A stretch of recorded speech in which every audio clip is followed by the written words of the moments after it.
Hello friends, welcome back to Sojania's English class. In today's class, we are going to learn about appositives. The word appositive is derived from the Latin word appositio, which means to put near. Appositives are always put near the noun or pronoun that they modify. An appositive is a noun or pronoun which is placed next to another noun or pronoun to redefine it, to rename it.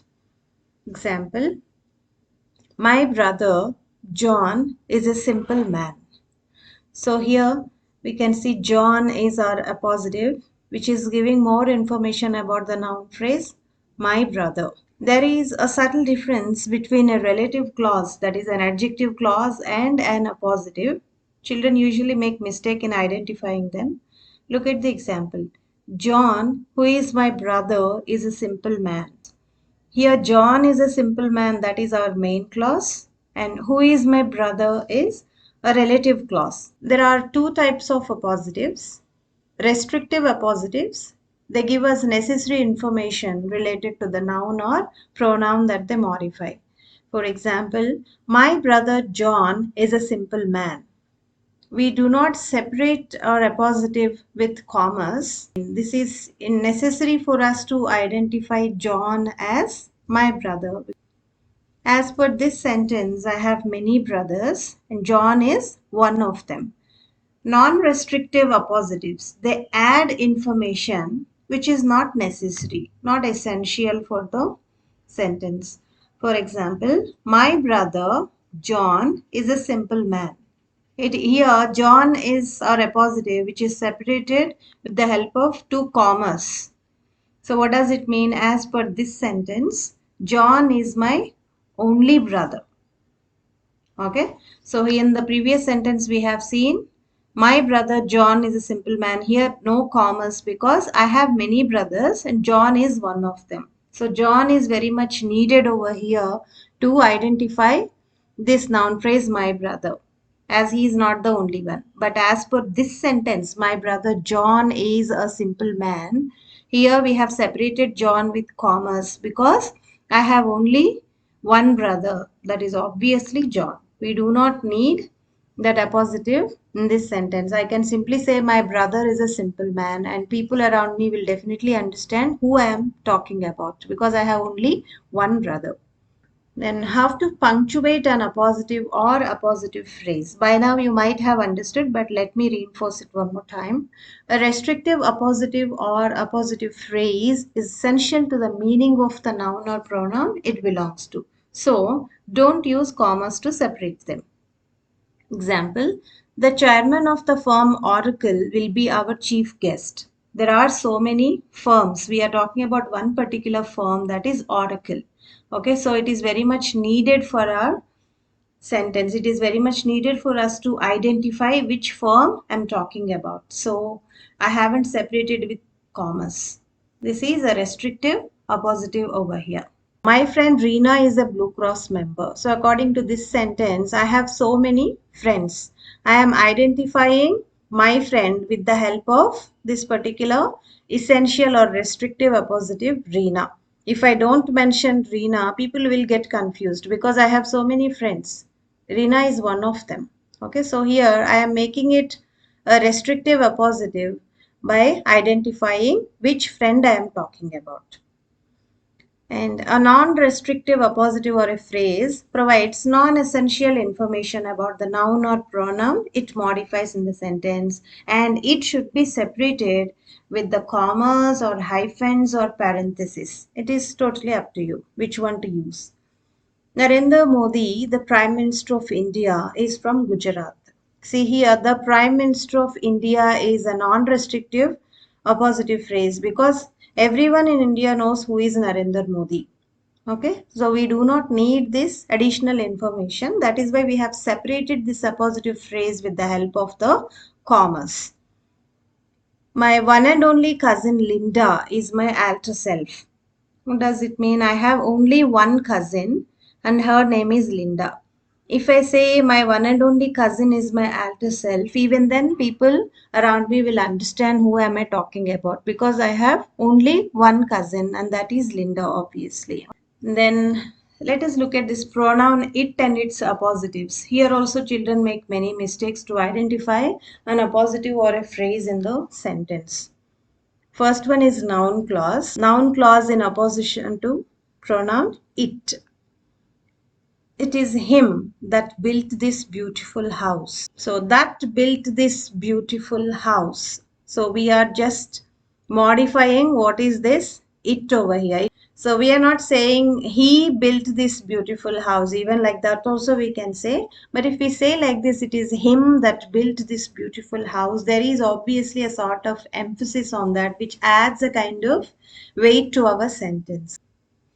It feels so good that he is my father. What feels so good that he is my father makes me feel so good. So we can directly relate it to this pronoun it. Okay. And then it makes my spine chill that we are alone in this big house. What is this it over here? That we are alone in this big house. Okay. So this it is nothing but the noun clause mentioned in the sentence. It is so sad that he lost his family in an accident. What is it? That he lost his family in an accident. It is expected that you behave properly. What is it? That you behave properly. It is agreed that they leave their property for him. So it can be replaced with this noun clause that they leave their property for him. So this is about noun clause in opposition to the pronoun it.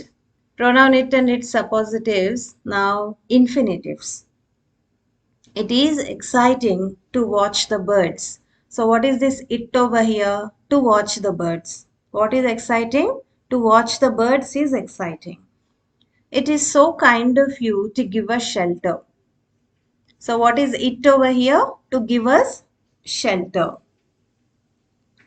It was so stupid of him to go against his father. So what is it? To go against his father. It would be so nice of you to accept our invitation. What is so nice of you? To accept our invitation. So this it is nothing but the infinitive phrase that is mentioned over here, which is acting as an appositive. It was expected of him to follow the rules. Okay, so if you make this infinitive phrase as a subject, it will also do. To follow the rules was expected of him. Okay, we are saying it in another form. We are giving it.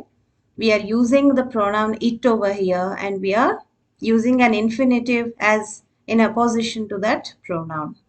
It is believed of her to be gentle. It is nothing but to be gentle.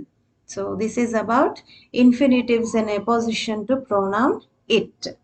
Let us learn about one more grammar element in opposition to pronoun it, that is gerunds.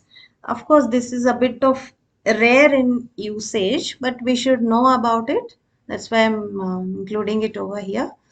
It is a tough job waiting in hot sun. So, okay, so we can say waiting in hot sun is a tough job. Okay, instead of using it, we can make this gerund phrase as subject as well. Okay, we have used it in the place of subject, and we have used gerund in opposition to this pronoun it. What is it? Waiting in hot sun here. It is my hobby riding horses. So what is it here? Riding horses. We can make this as the subject comfortably. Riding horses is my hobby as well. You can write, not an issue at all.